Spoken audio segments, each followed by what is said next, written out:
characters and what they do for the Well, I know I have 3 boys, and 2 of them have worked with Scott, who does the powerlifting. And I know Scott moved to this community probably about 4 or 5 years ago, maybe.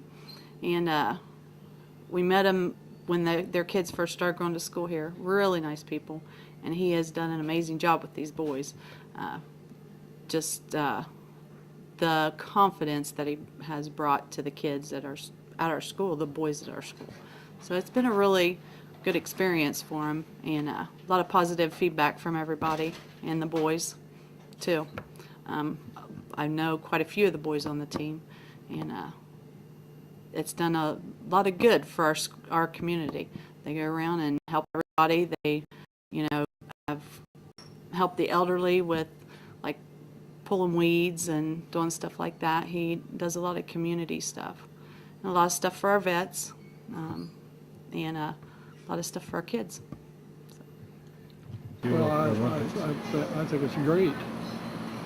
I think it was great that I'd say it's more an honor to go up there and be representing for your country among all those other countries there.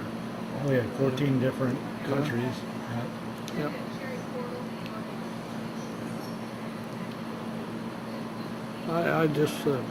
I get a little emotional.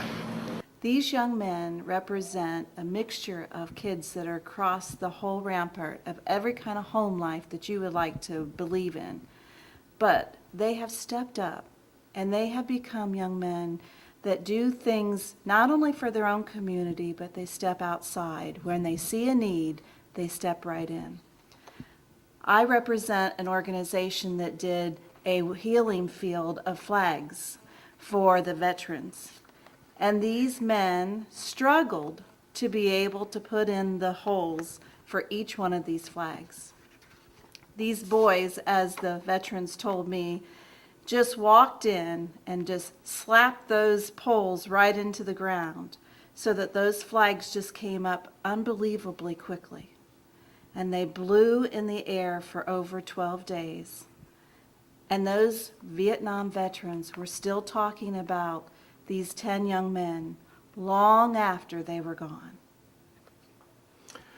My name is Mike Bennett, and I am the chairman of the Shelby County Vets to DC committee. We got associated with Scott and the powerlifting team, men and women, probably 2 years ago. They saw a need to try to raise funds to sponsor some vets on our trip. And they have raised enough money to sponsor, I think, 12 veterans in the past 3 trips. It takes $355 per vet to go. And they did that by going out throughout the community on a scrap metal drive, raising funds that way. And at the same time, they were still raising money for their powerlifting team to be able to travel to the different events. And I think it's remarkable that they would give their money, some of their money, to this organization to be able to sponsor those men to go to Washington for 3 days to see their particular memorial, whether they were World War II or Korean War veterans. Did any of the kids have veterans as parents or family? Well, I'm sure they were related in some manner, grandparents, uncles, whatever. And it didn't really matter whether they were related or not. They just saw this as something that they wanted to do. And it's been just a remarkable thing for these young men and women to be able to do this and to sponsor these people for this trip. Not a lot of schools, not a lot of young men and women around the county, around the country would do that sort of thing. And to be able to do it in conjunction with trying to also raise money to meet their other needs, that's truly remarkable. These young men give of themselves and think of others before they think of themselves. Mm-hmm. For their own trip to the World Meet, they were really down to the last minute to raise the money because they gave the money to so many other organizations that they struggle making their own needs. Well, powerlifting is something that's fairly new to our community, which I'm proud to see that the school has stepped up to the plate and starting to recognize them. And as far as the community goes, I think the more they get to be known around, the more it's advertised. I think people will step up and help them out more and volunteer to help them as long as they keep volunteering to help us.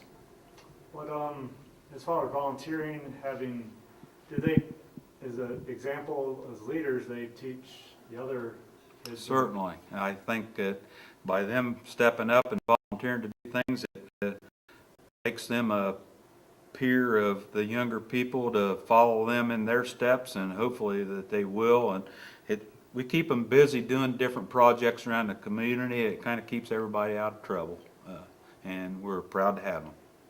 And their lifting too is drug-free. These young people are subject to a random test at any lift they're in. And that just makes all the difference in the world to me, that they're learning honesty. You know, take what God give you physically and use it and mature it and make it work. And that just means a whole lot. And these young people have to pay for their lifts and everything. And they work hard to earn the money to go to Michigan or any lift they go to, out in Indiana last year. And they work hard for every bit of it. They do all kind of projects as far as scrap metal drives, car washes. They really earn their keep. And I think too, there again, that's part of the ethic of America, earning your way. And they don't get a whole lot give to them. I mean, they work hard at what they do to get where they're at. So, and we're really proud of them, and I hope that the powerlifting does catch on. It has quite a bit in the last couple of years, and they're making a name for themselves. For a little school, they're making a big name for themselves. We've got world record holders here, so in their weight divisions and stuff, several of them, and I couldn't be prouder of these young people. They're learning what it's like to be an American.